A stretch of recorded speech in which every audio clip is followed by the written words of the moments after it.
Last time we looked at a video by Tom Brown claiming that atheism doesn't have common sense, whatever that means, and I thought it was pretty fun, so why don't we dive back into that theological conversation regarding atheism.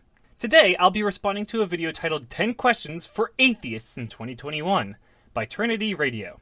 This is the part of the video where I tell you not to attack or harass anybody mentioned in this video. Okay? Let's begin. Last year, I made a video, 10 Questions for Atheists. There were a lot of responses, and I still get responses to this day from that video. Now, admittedly, there were some things in that video that might have been tongue-in-cheek, but I genuinely wanted to hear the answers to those questions. Assuming you're being truthful, which I don't doubt that you are, that is very refreshing to hear. Oftentimes there will be theists asking questions for the sole purpose of backing atheists into a corner or as a gotcha moment. Quite a few atheists seemed to appreciate that I was trying to understand their positions in a greater way, but many still didn't think my questions were genuine. A lot of people also thought that I was too wordy for the question to come out in a precise way. So here I'm asking these questions as simply and concisely as I possibly can and without any snark whatsoever. I genuinely want to know the answers to these questions. Thank you. Honestly, thank you. I'm all for civil discourse and communication between atheists and theists. It's all I really want. Question 1. If you have a deconversion story from any world religion, would you mind sharing that story? If you grew up in a non-religious household, what was it like to experience being around other people who were raised religious? Both sides of my family are religious. I know my dad and his parents were both raised Catholic, and they still hold to a lot of those values. Although I don't think any of them go to church often, they still believe in what they were told. As for my mother's side, I'm not too sure what denomination of Christianity she grew up with, or if her parents taught her that belief. Me and her both share similar views on religion, so it's not really too important to me. However, it is odd to see her side of the family saying people who reject God will go to hell on Facebook. In response to the second half of the question, good question by the way, I have always attended a charter public school. We have a very diverse range of students from many different religions and cultures. It is certainly fascinating to see all these people from different backgrounds interacting with each other, and I've certainly learned a lot. With that being said, a lot of my classmates are heavily Christian, and a few of them make it a point to let that be known. For the most part, it hasn't been an issue.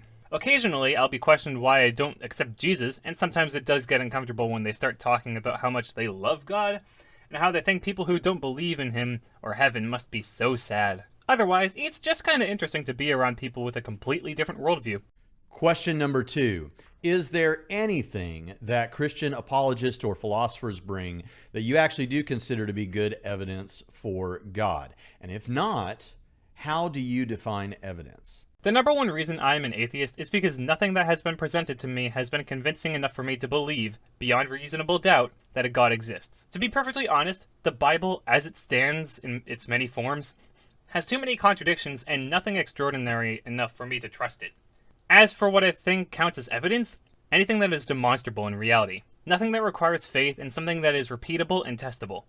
Straightforwardly, I'm a dog person. Here's my dog, Indiana. Dogs, cats, both, or neither? I'm more of a cat person myself. I'm an animal person all in all, and I love dogs a lot, but I think cats are much more interesting. I have one cat who I am very close with and 2 dogs who are both very cool. Overall, they're both really amazing creatures. Did Jesus exist as a single historical individual? And if so, how reasonable do you think it is for people to hold the position that Jesus did not exist? I hold the position that most scholars do, that Jesus did exist. It makes sense for him to exist as a person, granted without his supernatural powers. I think it makes sense if people don't believe in him, given that if they're not convinced of the sketchy evidence in the Bible, they're not likely to believe that a person like Jesus existed. It's hard enough proving any ancient person existed. I consider it reasonable, I just think they're wrong. Of your Christian friends and family members, which one would stand the best chance of convincing you or persuading you than the others? Even if you think none of them stand a chance, some stand more of a chance than others, right? Who would that be, and why? Yeah, I don't think any of them have the expertise to convince me. I doubt any of them have read the Bible entirely, honestly. I'd say the one most likely to convince me would have to be my grandmother on my dad's side, because of the family I know of well enough, she seems to have been serious enough about her religion growing up to know more than my other family members. What's your favorite film or television series? My favorite film and TV series go hand in hand, actually. My favorite movie trilogy is The Karate Kid, and my favorite show right now is Cobra Kai. The Karate Kid was an awesome movie by itself, and I think parts 2 and 3 really added to it. And Cobra Kai is such a good modern take on them. Contingency arguments for God's existence can be framed in a number of ways, obviously, but pick one, and what's your favorite response to this sort of contingency argument? Or if you're really ambitious, what's your favorite response to contingency arguments in general? I personally do not have enough personal experience to answer this one honestly, but if anybody else would like to answer for me, then go right ahead.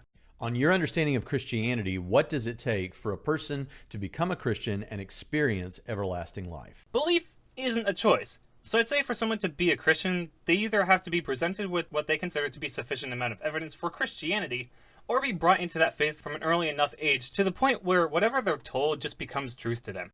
Whether you think anything in the Bible is true or not, do you think that the Bible, or any passage in the Bible, seems to teach eternal conscious suffering in hell? Maybe you think it teaches universal ultimate salvation or annihilation, the idea that people will no longer be conscious but will be annihilated and no longer have a conscious experience of anything.